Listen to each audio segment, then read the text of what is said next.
Lake City's cares. What do we do? I feel like number one, we're just looking to get a pulse for our community, for kids and families, to see how they're doing right now with our COVID crisis, just our community temperature. Right. And then after that, hey, what issues are going on, and how can we actively solve them in some tangible form?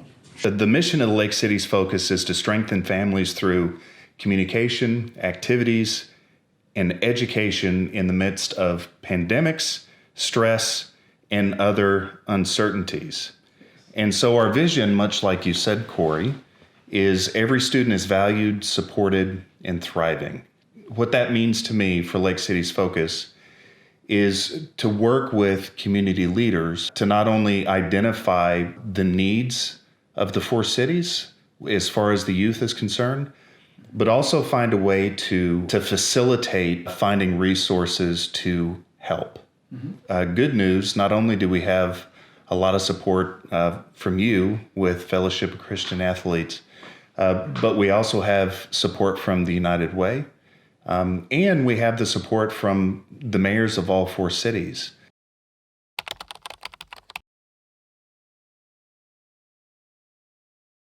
Our value statements. This is how we're going to add value to the community. Number one, are healthy. We want our kids to be not only physically healthy, but emotionally healthy. We want them to feel encouraged, and not just from inside of our own families, but we want them to feel encouraged with every relationship that they have with adults and other peers in our community. We want them to feel supported. So if they're having issues, they should know where to go to get help. If a family's having issues, they should know where to go to get help. Or if they see somebody, one of their peers needs help, they'll know that they can say something and they'll know where to go to get help. We also want them to feel safe, loved, and heard. So what does heard to you mean, Cory? I think heard and safe go together. Sure. Right? Where I feel like there's a safe place for me to express my feelings, express my hurts, express my joys and successes. And I know that I can connect with people, connect with leaders, and express myself, and know that, things may not be fixed right away, but at least people are going to take time to listen, to hear me out. One of the things that I think of when I hear heard is what my middle daughter told me once. So she was trying to ask me a question, and it was something that was really bugging her. Uh-huh.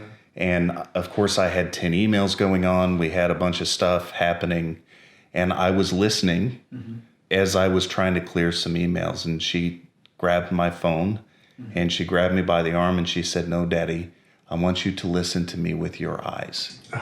Right? Yeah, for sure. And so one of the things that we find, especially with children, is what they say doesn't always match exactly what's going on. And so it takes an active participation in order for us to apply a solution to it. Yeah, for sure. We have a similar story to yours. This is actually less than a week ago.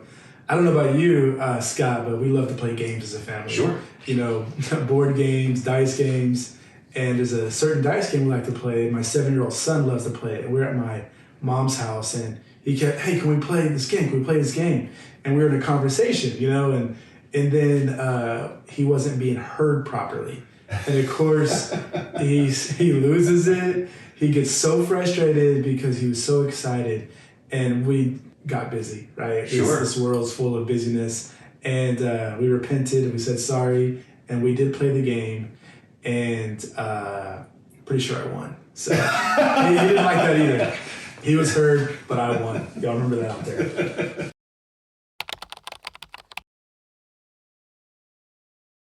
One of the things that, on top of gaining support and the buy-in from community leaders, so this is going to be coaches, this will be community organizations like Fellowship of Christian Athletes, this is also church leaders, dance studios is another good example. Everybody that is interfacing with the youth in the four cities that are either in middle school or high school specifically at this point, do they have the tools that they need to be able to hear the children and to be able to coach and mentor them the direction that they need to go? One of the tools that's out there, it's a nationwide tool, it's called the Search Institute. Yeah. And the Search Institute surveys kids anonymously, and the results that come back let community leaders know what the children in that community are lacking overall. And then that provides the community leaders the ability to go seek resources, whether it's counseling resources, whether it's grants, or whether it's training for those of us like yourself that are in a position to be mentoring children, provides them with the resources they need to be able to affect change in those specific areas. Yeah.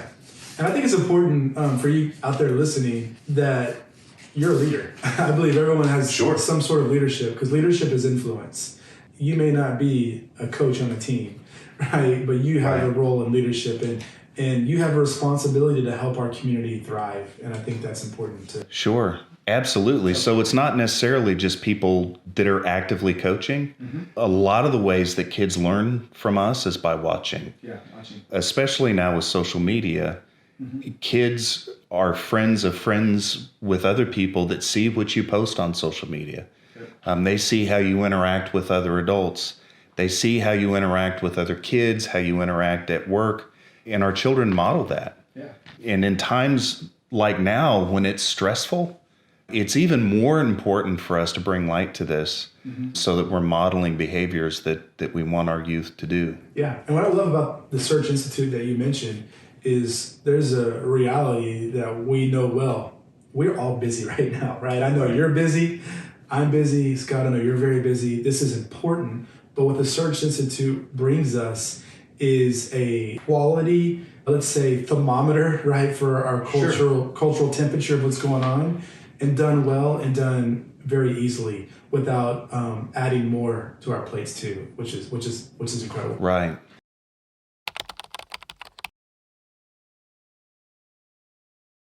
How does the Search Institute do that? I had already mentioned that they do it through anonymous surveys. But what are they looking for? They've come up with 40 developmental assets and 5 developmental relationship assets. I figured we'd go through about 10 of them so everybody would get a sense of what is considered to be an asset. Yeah. So let's talk about that first. Sure. I know it's a big word, right? Developmental assets. What are we talking about there? Like, what do you think that is in your own words? In my own words, these are things that youth need to have the best chance at how they would define success in life. Exactly. Okay, great. And with the developmental assets, those things are either internal assets, sure, right? Like your personality. There's also external assets about what needs to be in the environment around a youth as well. So what's inside of you, your personality, your emotions, those are some internal assets. Also, your environment, your home life, your school culture, right? Sports teams, as you alluded to, those are the external developmental assets. They are. And studies show that I believe most kids only have 16 of the 40 developmental assets and relationships in their life, which means that most kids are already behind the ball. I think we're saying you need all 40 of these to be successful, right? But the more that we have, the better chance that someone's going to have a life of peace, a life of joy, and a fruitful life overall. And that's what we're getting here. We want our city, our community, our children, our neighbors' children to have that life of peace. Yeah, a life of peace. That's a great way to put it. So on the external assets, some examples are family support, a community that values youth, safety, young person feels safe at home, school, and in the neighborhood. The child has adult role models. And I also want to add a little caveat there to the role models piece, because I'm pretty sure every kid has a role model. Sure. The key there is positive and responsible role models. Sure. That we put those in place and get kids around that specifically. Because as a former teacher for 10 years, I promise you there's a lot of kids who have role models that are negative, right? And not responsible, and that they're trying to emulate after as well. And that's not something that we want to cultivate. Right. And it's okay, I think, to have maybe like a sports star that's a role model. And I think there's things that you can derive from their life that would be helpful for a child, but probably is not going to affect the child's life as much as a coach or as much as a neighbor or a teacher, for instance, right? Yeah. High expectations. You want to talk about that one for a second, Cory? I guess the term we look for is setting the bar. When we say high, we don't mean impossible. Sure. Right? Because that's no one wants to shoot for something that you're never going to succeed. But we want an expectation where we believe you can get to that you may not believe for yourself. Right. And we want to bring more out of you because people see that in you. Working with lots of kids in the ministry and as a teacher and a coach myself at one point, my job was to bring out of this young man or young woman something that they don't believe in themselves. Right. And so setting those expectations high just so that they can see that they can achieve it. And they grow, right? They grow more than Sure. And unless there's somebody in your life that has those expectations for you, you just won't do it. Yeah, I mean, and a great example of this are weightlifters. Like, you're not going to get stronger unless you put more what? More weight on the bar. It makes you work harder and your muscles grow. Same thing, I think it's a great analogy for life. Things are hard are usually worth it too. So let's talk about internal. So these are things that we need to be developing in our youth. The first one is school engagement.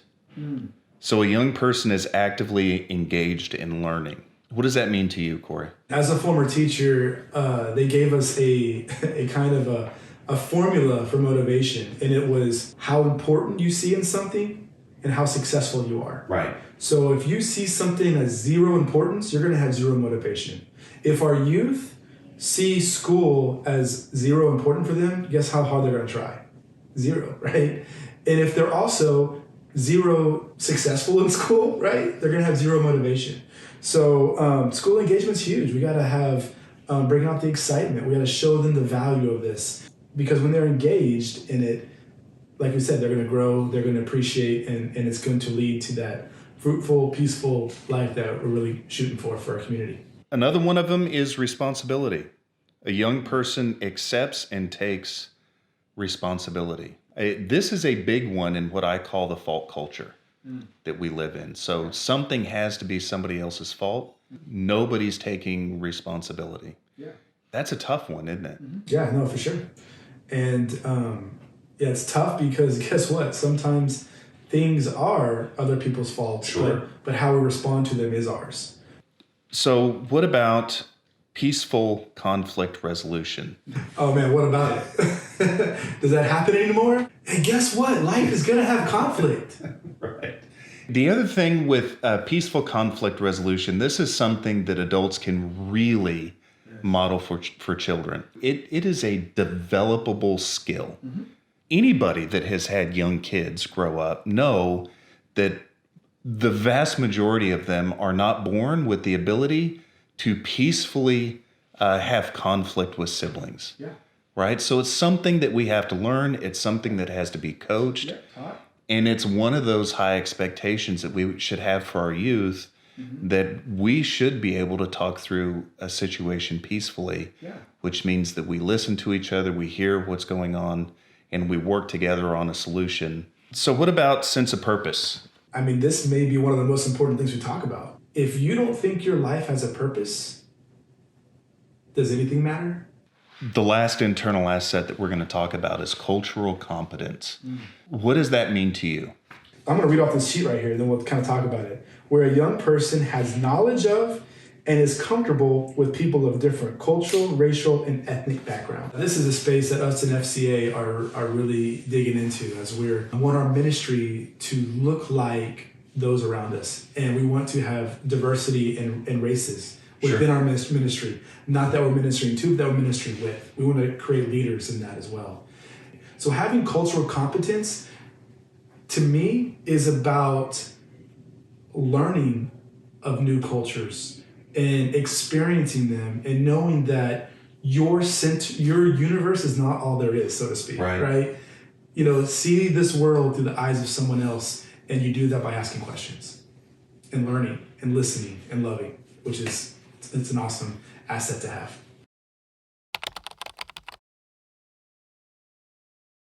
So let's move on to developmental relationships. Sure. So the first one is, do they have relationships that express care and show youth that they matter to them?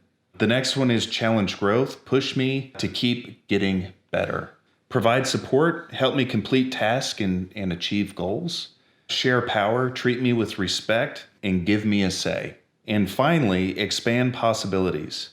Connect with people and places that broaden my world. So do you have any thoughts on the developmental relationships, Cory? I think my first thought is no one's going to do this on their own. We're not isolated. We're not an island, so to speak. We need each other. We need peers who build us up, who we're connecting with.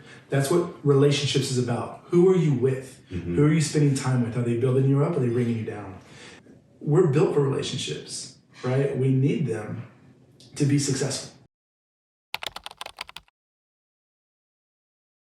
How has this last year affected your life and your family? Oh man, it's definitely affected us a lot. But I will say this, God was so much better than we thought at the beginning. Sure. We dealt with lots of emotions, right? Fear crept in, the unknown, for our family, right? Kids couldn't go to school at first. We got to switch to homeschooling, the ministry, the people I need to meet with. How does our ministry work in schools now in COVID? I mean, these are still things that we're still working through.